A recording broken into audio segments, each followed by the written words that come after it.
বিসমিল্লাহির রহমানির রহিম। আসসালামু আলাইকুম ওয়া রাহমাতুল্লাহি ওয়া বারাকাতুহু।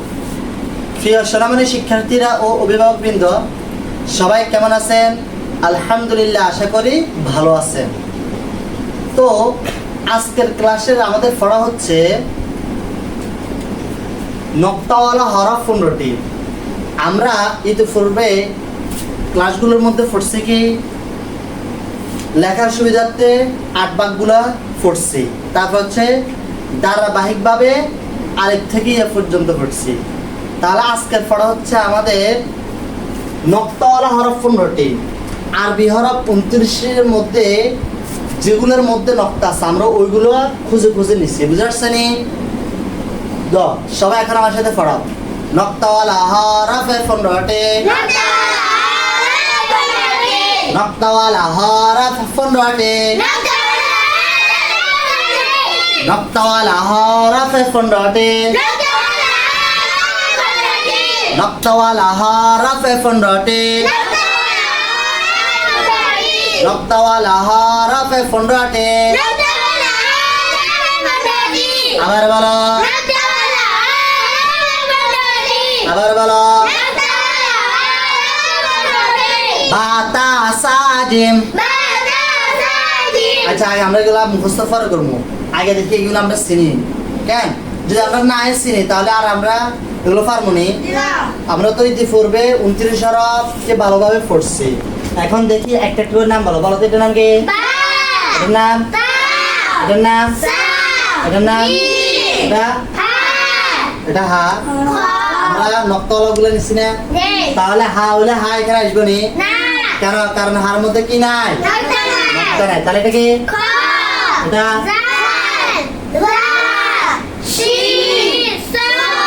বসত।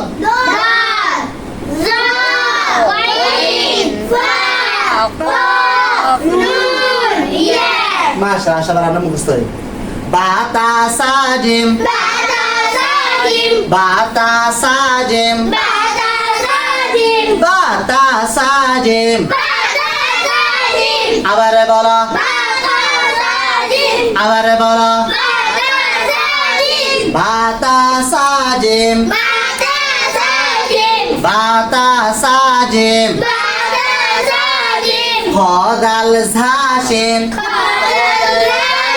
খদাল ঝাসিন, খদাল ঝাসিন। আবার বলো, আবার বলো, আবার বলো, আবার বলো। নক্তাওয়ালা হরফ 15টি, বাতা সাজিম, খদাল ঝাসিন। তাহলে আমরা এই চারটা একসাথে পড়ছি, এই চারটা একসাথে পড়ছি কেন? এরকম করলে পড়া মুখস্থ থাকবো কেন? আর একটা পদ্ধতি বাতা দিব। এগুলো হচ্ছে পরীক্ষার মধ্যে লেখার ক্ষেত্রে ওই সময় যদি মুখস্থ করতে না পারো তখন ওই পদ্ধতি, বুঝেছেন? আগে আমরা মুখস্থ করি। আবার আসো, দদ জ গাইন ফা, দদ জ গাইন ফা। আবার বলো, আবার বলো। দদ জ গাইন ফা, দদ জ গাইন ফা, দদ জ গাইন ফা, দদ জ গাইন ফা। আবার বলো, দদ জ গাইন ফা, দদ জ গাইন ফা। নক্তাওয়ালা হরফ 15টি, বাতা সাজিম, খদাল ঝাসিন,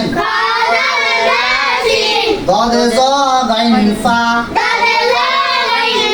এবার আসো, তাহলে দেখো 4 4 4, 3 4 12, 3 4 3 4 হ্যাঁ 12 পরে আর আছে কয়টা?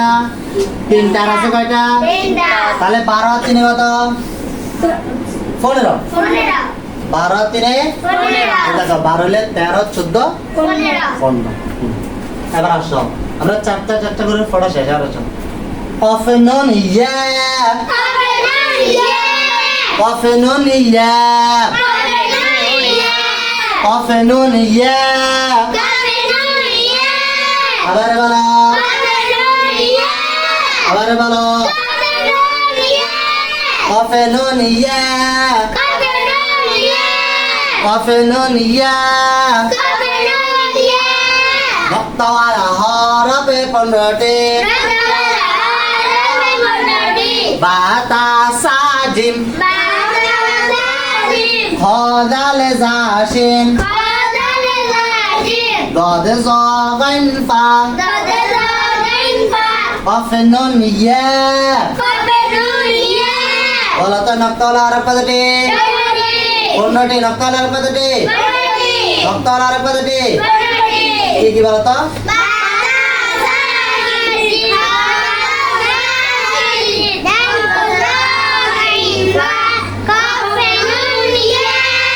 মুখস্থ পাইবে যেমন আমি দেখো মিলে মিলে পড়াইছি না এমনি মুখস্থ পাইবে বুঝেছেন মিলে মিলে পড়ালে মুখস্থ হয়ে যায় বুঝে আসছে তাহলে দেখো আমি যেরকম ভাবে পড়াইছি এরকম ভাবে কি পড়া মুখস্থ হয়ে যাবো যেমন কি কেমনে আমি চারটা আর তিনটে একসাথে করে পড়াইছি কেন নক্তাওয়ালা হরফে 15টি বাতা সাজিম খদাল জাসিন গদ জগন ফা কফনুন ইয়া দেখো বাতা বললে মানে ফরগুলো নিশ্চয় আসে জনকে এটা বারবার মুখস্থ করবা বাতা সাজিম বাতা সাজিম বাতা সাজিম বাতা সাজিম বাতা সাজিম শেষ মুখস্থ হয়ে যাবে না কয়েকবার ফুটলে তারপর খদাল জাসিন খদাল জাসিন খদাল জাসিন বুঝতে পারছেন তারপরে সে দদ জগন ফা দদ জগন ফা দদ জগন ফা তারপর কফনুন ইয়া কফনুন ইয়া কফনুন ইয়া এরকম ভাগ ভাগ করে যদি কয়েকবার পড়ো তাহলে কি হয়ে যাবে পড়া মুখস্থ হয়ে যাবে আর যদি তোমরা কেউ এটা মুখস্থ করতে নাই পারো তাহলে দেখো যদি পরীক্ষার মধ্যে আসে যে নক্তাওয়ালা হরফগুলো লেখো তখন কেমনে লিখবে দেখো আমি নিচে একবার লিখে যাই আমি এগুলো মুখস্থ করি নাই তখন আমি কি করবো একবারে ধারাবাহিক ভাবে যে আলিফ বাতাসা আছে এগুলো পড়বো পড়ার পরে এগুলোর মধ্যে যেগুলো নক্তা আছে ওগুলো লিখবো যাকে কি আলিফ নক্তা নাই লিখবো না বা আছে তাহলে দেখো আমি বা লিখতেছি তারপর তা তারপর সা তারপর জিম তারপর হা হার মধ্যে তো নক্তা নাই তাহলে হা লিখতাম না তারপর খ খ তারপর তাহলে জিম হা খ দাল দালের মধ্যে নক্তা নাই দাল লিখবো না তারপর জাল তারপর র লিখতাম না ঝা তারপর সিন নক্তা নাই শিন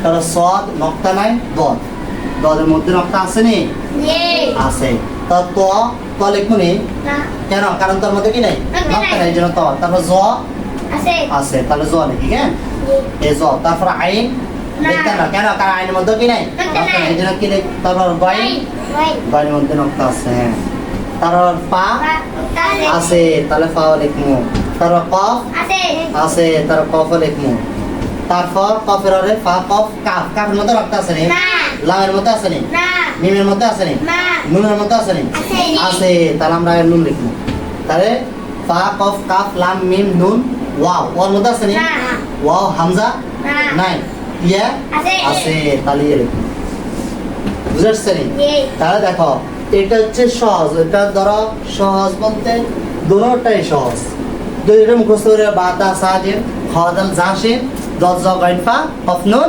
ইয়া এটা মুখস্থ করলে আরো সহজ আর যদি মুখস্থ করতে কষ্ট হয় তাহলে এই পদ্ধতিতে লিখবে বুঝতে পারছেন তাহলে তাহলে আজকে পড়া হচ্ছে কি নক্তাওয়ালা হরফ 15টি নক্তাওয়ালা হরফ 15টি তোমরা যারা ভিডিও দেখতেছো তোমাদের বাড়ির কাজ হচ্ছে এগুলোকে ভালোভাবে মুখস্থ করা মুখস্থ করার পরে সিলেট কিংবা খাতার মধ্যে মুখস্থ লেখার পরে বইয়ের মধ্যে মিলে দেখা যে আবার হয়েছে নি যদি না হয় তাহলে আবার শিখা বুঝতে পারছেন আর বেশি বেশি করে লিখবা, বেশি বেশি করে কি করবা, লিখবা। তাহলে ঠিক আছে, আজকের জন্য এতটুকু। আল্লাহ হাফেজ, সবাই ভালো থাকবা। আসসালামু আলাইকুম ওয়া রাহমাতুল্লাহি ওয়া বারাকাতুহু।